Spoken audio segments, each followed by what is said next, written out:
Cool. All right. So I'm here to talk about lessons learned after building a platform for Compare the Market. Um, there was so much that we learned over the past year having done this that I was confused whether I can actually fit everything into a presentation because there were so many things that we didn't do right. But here we go. So before I do anything else, who are we? Those in London will know us pretty well. We are Compare the Market. We are a price comparison website for insurance. So we dabble in various domains like motor, car, van, pet, energy, you name it, we're there. Um, our motto is we exist to make financial decision making a breeze for everyone, which means that we don't make money unless our customers make money. And if you haven't noticed the logo that is here, um, it's a meerkat, and that's our mascot, and that we love meerkats. Um, so last year, we launched our first production Kubernetes-based platform. I'm really aware that there is no wow factor here because we are not the first ones to have launched a managed Kubernetes platform. We are not going to be the last ones. If anything, we are slightly late to the game. What was baffling was that it took us a year and a half to do this. It takes less than 30 minutes to build a EKS cluster. So you can understand it took us quite a long time to get our first production version ready and deployed. Um, and that's not to say that we failed massively, but we did make a lot of decisions. We did make a lot of mistakes and failures on our way. And if not, we wouldn't be having this talk. So a little bit of history. When we migrated all our services from on-prem onto cloud, and our preferred cloud of choice is AWS, we moved most of them onto ECS, EC2 instances. And on the side, there was also a team of 3 that built self-managed production-grade Kubernetes clusters using COPS. When we began this journey, it was only over 10 services to begin with that were on the cluster, so it was quite manageable. 3 years later, the number of services exploded to over 1,500. Team number slightly increased to over 5, but you can see the wide disparity in the explosion in the number of services as opposed to the scale of the team. So what happened is predictable, which was like the operational overheads on the team increased massively to take care of these clusters and the platform that has been built. Because the team was often in a firefighting mode, it just meant that the security risks that accumulated on the platform, mainly due to the fact that there was no time to take care of the individual components of the platform, keep them upgraded and such. And because we are firefighting, we are trying to plug security holes and reduce the risks. It also meant that we don't have that much attention that we could pay to our customers whose numbers were 1,500 at that point. And all that is bad, but kind of recoverable. But what was worse was the design on which the platform was built was not scalable. So, which meant that we need to start from scratch.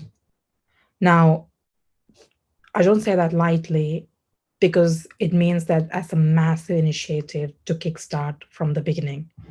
And with any massive initiative, the toughest part is where do you begin?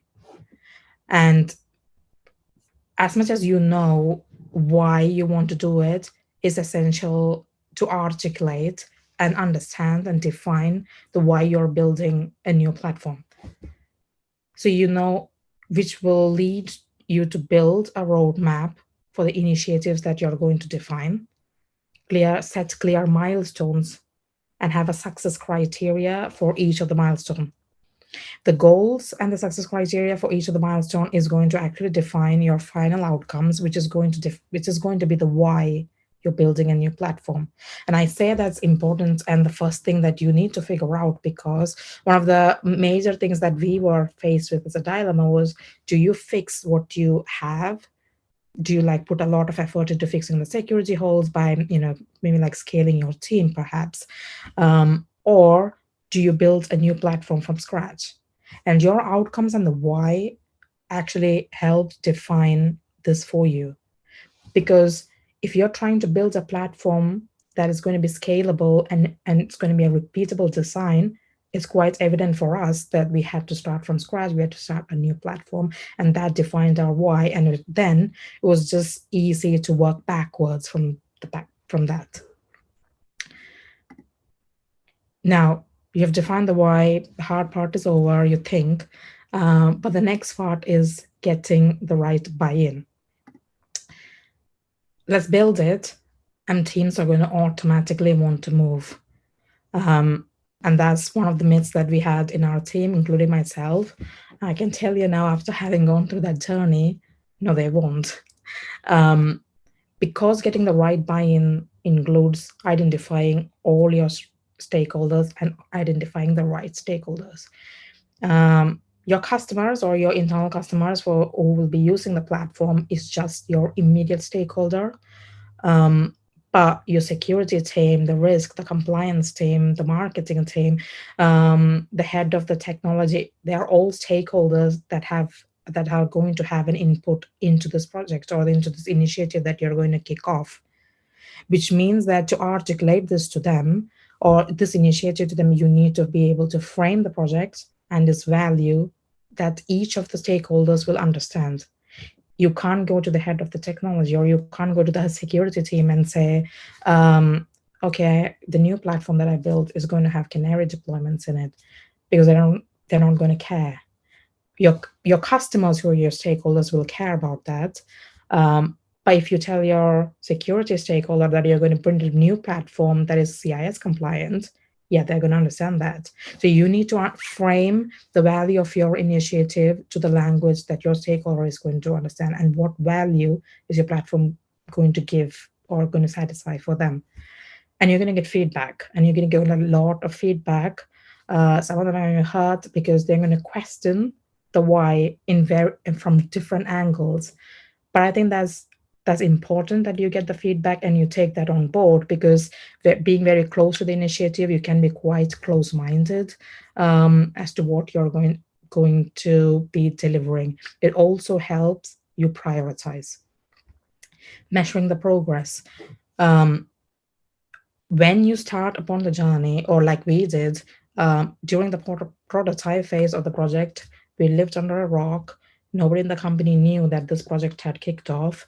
And hence, while internally we knew we were making progress, nobody knew about this. So making the progress meant nothing in the large scale of things, because what are you making progress against? The outcomes has to be communicated outside to the rest of the organization.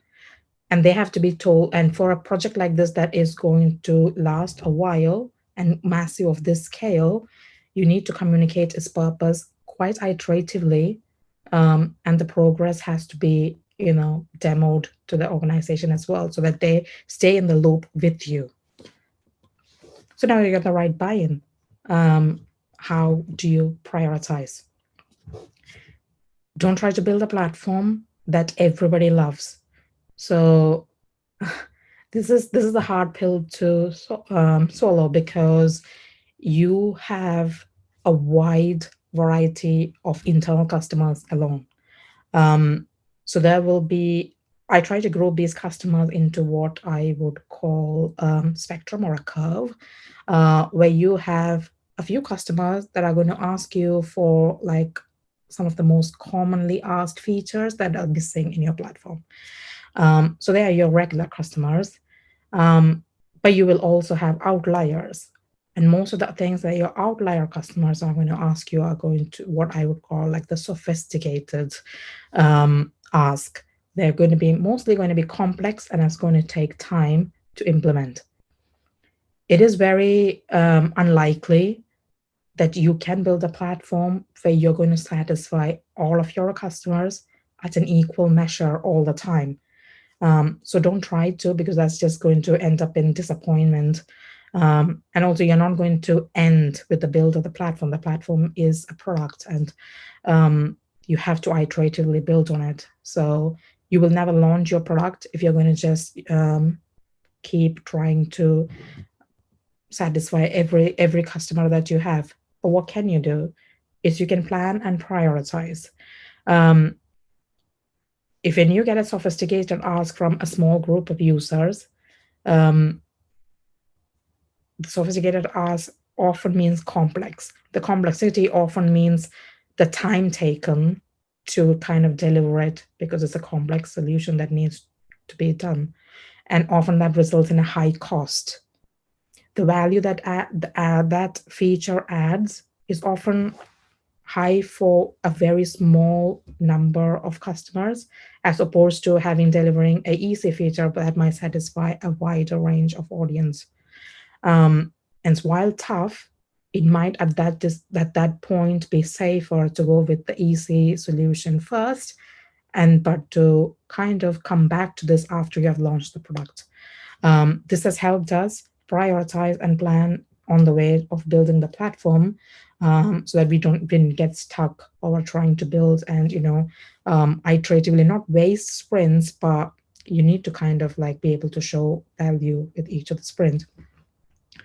What kind of helps with planning and prioritizing is not to lose sight of the final outcomes or what you have set out in the initial why. Why are we building this platform? You're not building the platform to solve that complex singular feature from a small set of this. You have a bigger goal to achieve. And it's that time is essential that you find the balance between carrots and the sticks, which essentially means that you can't have a lot of features being delivered at the cost of the security risk, because one of the utmost outcome that you wanted to achieve was to reduce the risk on the platform, but you can't achieve that at the cost of having delivered many features back to back. Okay, so you've prioritized, you've got the right buy-in, you know the why as well. Now you start delivering. And for the people in the UK, it's like 15 minutes past 8, and I'm very sorry to have this picture on the screen, but just wanted to show what it meant to deliver the right slice, small but packed with value. And I've shown a slice here which says customer features, migration strategy, and security. So customer features and security is straightforward, and you know why it is there, because they are part of your outcome. And it's essential that when you deliver the slice, there is a little bit in each iteration that you have taken on board to deliver. But migration strategy, why is the migration strategy even there? If you did anything right in this journey of building the platform, it was getting the migration process nailed to the T. I think the migration process in building a platform is one of the most underestimated stages. And that's because it often comes as an afterthought. Like I said before, we're going to build a platform and they're going to adopt it. But if the migration process is painful, the adoption is going to delay adoption. And one of the success criteria of your platform is your adoption rate. What worked well, and I've simplified it in the best, is to have a plan, and to be clear, precise, and phased. For our case, phased approach meant having to migrate the less critical services first. Also having migrated the lower environments first before going to the production environments. What this helped is with weeding out edge cases, and then reiterating our plan. And while you make the plan, you also have the path. You also pave the path to migration. And the path is like often a clearly documented runbook or an automated automated migration script that you can run to move the service from one platform to another.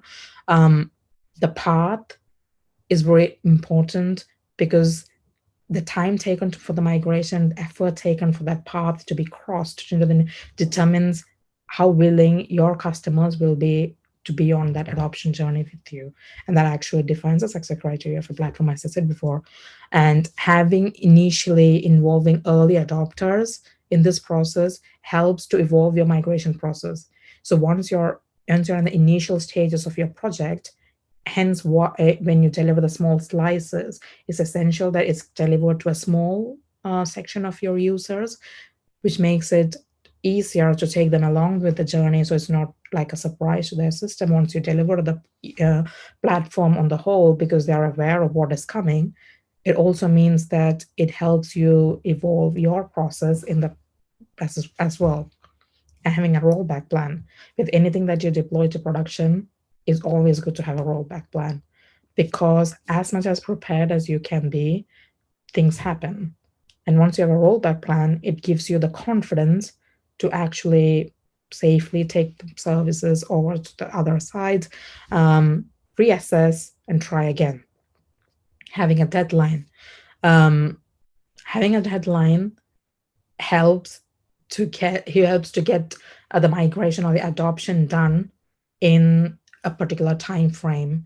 It helps to budget for the project. It helps to mitigate risks before new versions come out, and anything else changes on your platform per se. And it also means that you try not to do a lot, bring about drastic changes onto your platform while the migration is going on.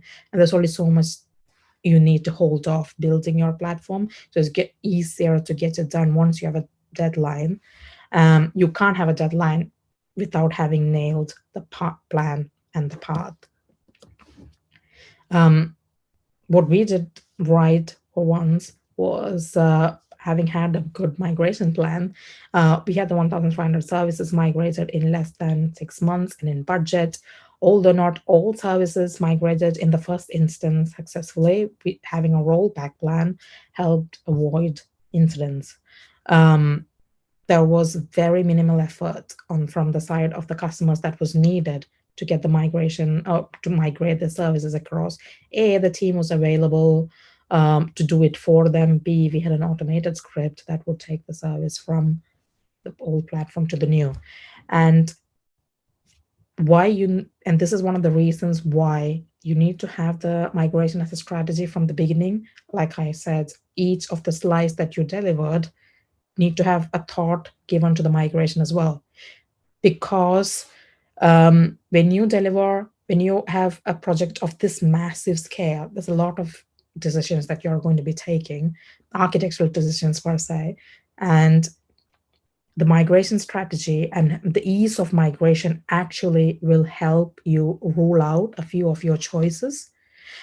It'll also help you prioritize, because one of the things that in between the project we wanted to do was tear down the entire observability stack that we had and have a shiny new stack built into our platform.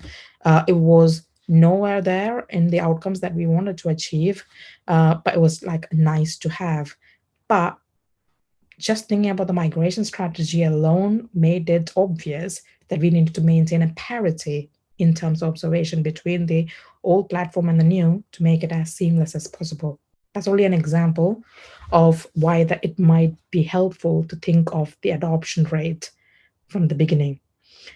And just remember that adoption doesn't need to come from completeness of your product.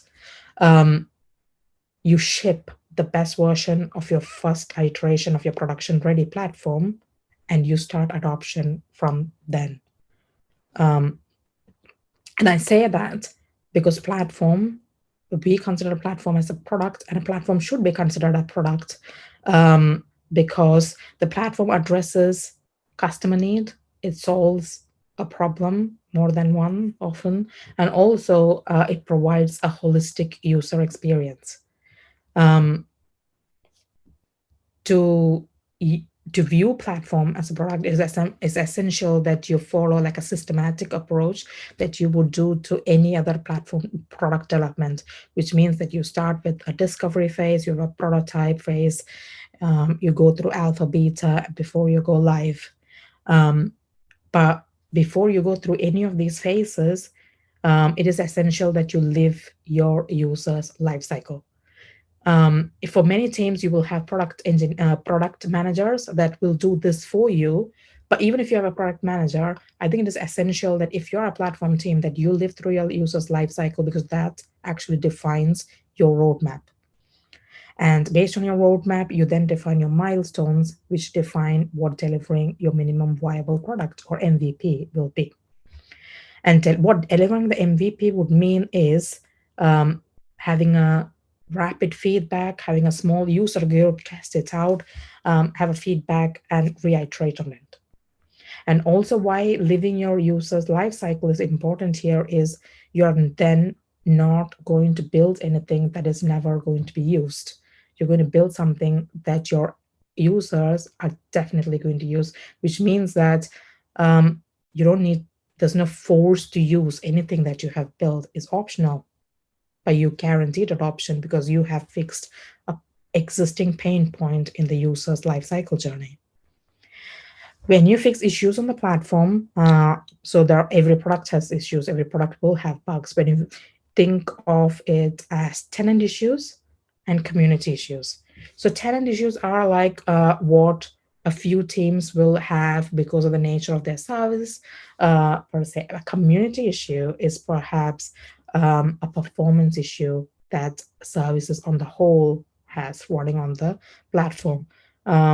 As with any product, you will first tackle the community issue because the impact is wider, and that it actually has, affects a lot of your customers in general than like nailing down on individual tenant issues. But there are exceptions. When you have severely critical tenants on your, or you're the tenants that bring in the customers that bring in the maximum amount of money into your, it's essential that you fix their issues first.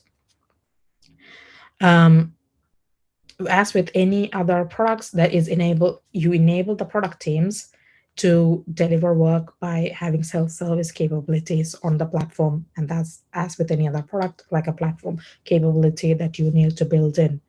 And above all, one of the outcomes that we set out to build the platform was we wanted to design our new platform. Unlike the old one, it has to be designed to scale, designed to evolve. Make sure that when we build a platform, it is designed to evolve, and it can evolve with time. This one, I got this order the slide slightly wrong, but you lay strong foundations for your platform. So I've taken a quote on sobriety and kind of changed to actually suit a platform quote. So in order to plant the seeds of the success for a long-term platform, you need to lay down good foundations in the prototype stages. And that kind of goes into the platform build cycle, I said here.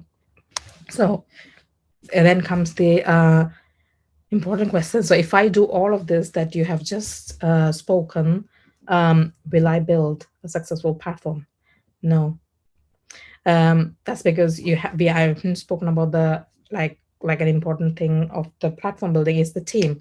Netflix says that a team is like a professional group of people, like a professional team, but not like a family. And that's because it's like a cult. You have got a common goal that you're aspiring towards, and to build the team, it means that you need to have trust the team to make the right decisions. You need this doesn't mean that when they make a decision, you're going to like blindly trust whatever they do. You empower them to make the right decision by positively questioning what they have decided to do. And when you trust and empower, it means that you in turn deliver with the speed that you require. A few things that actually worked in our team was to set clear expectations. So once you have the outcomes, it is good to set expectations on the outcomes. Good to set expectations on the milestones. From that, good to set expectations on the sprint, and even to good set expectations on the stories that are being delivered within a sprint, and to that granular detail, so that you agree on what is to come. Um, you plan and track the progress of your journey, and that's important because you don't build a platform in a day, you don't build a platform in 2 days. It's a massive project, uh, and we have to be at it for a long time, and tracking progress is essential because that helps you celebrate small milestones. Don't wait to celebrate after your platform has gone live. I think it's essential that you celebrate small milestones as well. Um, Document decisions. As with any big journey, you will have made a lot of decisions, um, and you're going to revisit a lot of the features that you have developed. You're going to develop them iteratively again, and it is essential to know why you decided something at that point in time. So document them. Balancing workload. Um, as a team lead, I think I would think that one of my primary goals is to shield the team from the other bureaucracies that will come from the other parts of the business, especially if you have a lot of stakeholders viewing a project of this magnitude. It is the team will be under a lot of microscope. Under a microscope, the team will have a lot of pressure. But to prioritize and balance the workload of the team is essential at this stage. And pre-mortems. Everybody does post-mortems when things go wrong.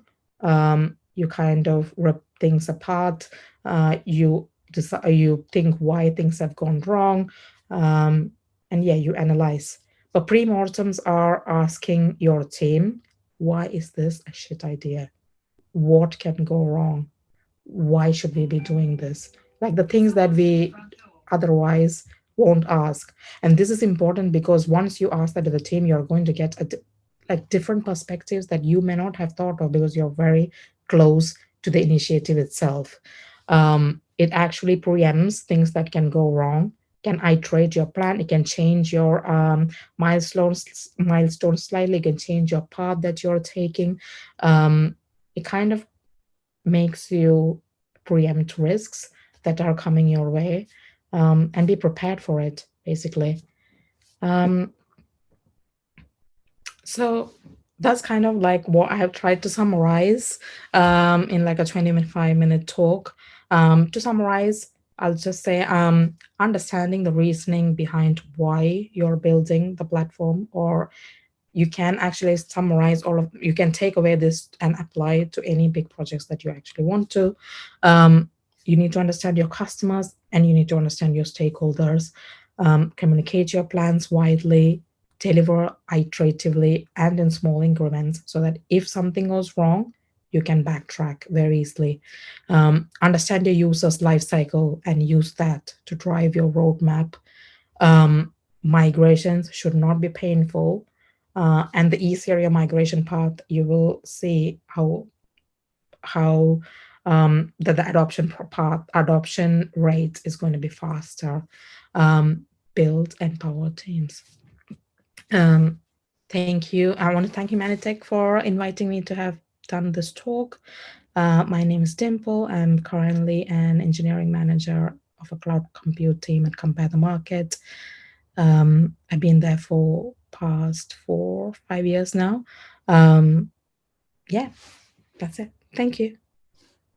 Wow. Now let's switch to questions. Wow, I already see 5 questions. So you're on fire, Dimple. Let's get going. And thank you so much for amazing and very structured approach and the presentation that especially kind of hinted right on all of the challenges that come with building platform for enterprise. Let's dive in. So the first question, why didn't you go for a managed Kubernetes service like JKE or AKS? So we did go for EKS, which is a managed Kubernetes service. We didn't go for GKE or AKS because our estate is predominantly on AWS. So it made sense to go with their managed service rather than any other cloud vendor. Cool. And could you also elaborate more on wasn't scalable? I guess it's also regarding the service. Initially our platform was hand built using COPS. And as the services started building up, we found that when the number of nodes went over 120, we were having performance issues on the platform, and we kept tweaking the different components to make this go away, but the issues kept coming back. So it wasn't scalable from that perspective, but the design itself wasn't scalable. So if I had to build that platform for another team, it wasn't possible because a lot of the components of that platform was stitched together. So it wasn't repeatable. So we couldn't scale the number of platforms team wise.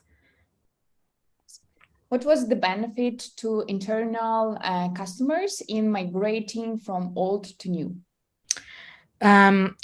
In our old platform, we were on a very old version of Kubernetes, which meant that we couldn't give them a lot of features because we were on an outdated version of Kubernetes. But moving to the new platform meant they could scale. The services could scale on custom metrics, or we had the Canary, we had a service mesh capability to begin with on the new platform, which meant that we could have the Canary as Canary deployments as an option to their platforms as well. So that was something, just a few of the features to begin with.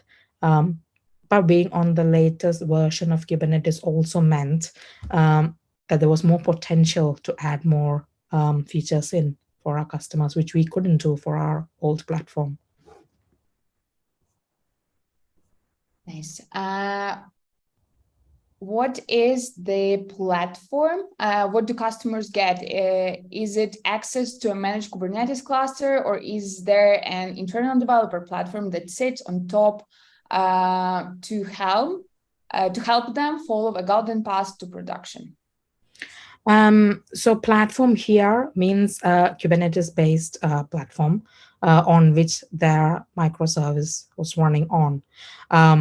While they don't have direct admin kubectl access to the cluster, they do have access to the cluster from a dashboard point of view to scale services as they want, to set the size of their pods, or ask for features that they couldn't find on our platform. So essentially it's a platform on which they rank their services.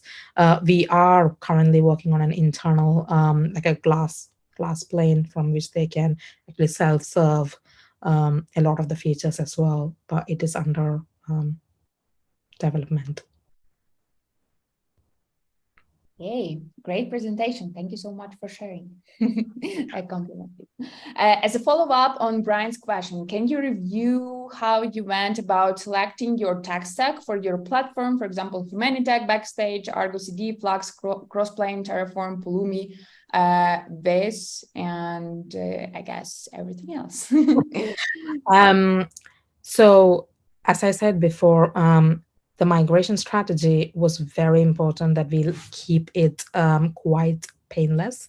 To do that, one of our strategies was to build the tech stack parity with the old platform, but to get rid of anything that was outdated. So EKS, because our estate is primarily on AWS, as I said before, it was like a brain. We didn't need to think about managed Kubernetes when going into EKS. GitOps methodology, we wanted to go with Flux because we did weigh between Argo CD and Flux at that moment, and there was we were at the point where we thought that Argo CD and Flux were going to merge into a single company, which didn't happen, but we are quite comfortable with Flux at the minute. Terraform, yes, because the team was highly skilled in Terraform. This is what we use to build the rest of our platform and the other CI/CD components. So it meant that we stick with Terraform. Didn't want to reinvent the wheel there. As opposed to Wiz, no, we use Aquasec for our platform runtime vulnerability scanning. That answers.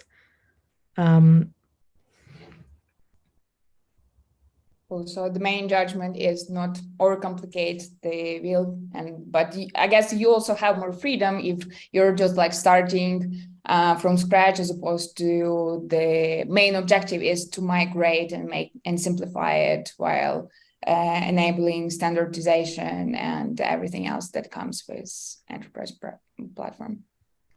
Right. Yes. And next question, which scaling options did you choose in EKS node scaling, Carpenter or cluster autoscaler? We use cluster autoscaler because, again, that's what we used in our old platforms. So we just didn't want to change that or add complexity to the migration when we did it. But we are experimenting with Carpenter at this point in time. We'll be doing a prototype and see where our options, because Carpenter is native to EKS, so I don't see why we shouldn't use that. So. Nice. And is self-service provisioning in scope? If so, what kind of abstractions have you found valuable? Do you provision an entire environment or just foundational components like a database, subnet, etc.? Self-service in the sense that one of the biggest things that came out of this building the new platform was that we can self-serve clusters, or we can self-serve platforms as a whole. And that comes in with all the bells and whistles that you would have for a production cluster. It would have all the security, compliance, policies, governance, all baked in. So the customers don't have to worry, or the internal customers don't have to worry about any of those things. We also take care of the maintenance of any of the clusters that they would self-serve. So that's the abstraction that we give them at the minute.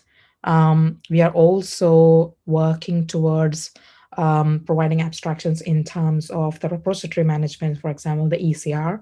We are going to try to make that a part of the life cycle of the service. So you build a service, you get an ECR repo automatically from the back of that. When your service dies or gets deleted, it gets automatically deleted. So we are trying to refine our platform as we go and add more self-serve capabilities. I'll ask this question now for Robert. If you're provisioning clusters, then are you giving your development community ephemeral clusters?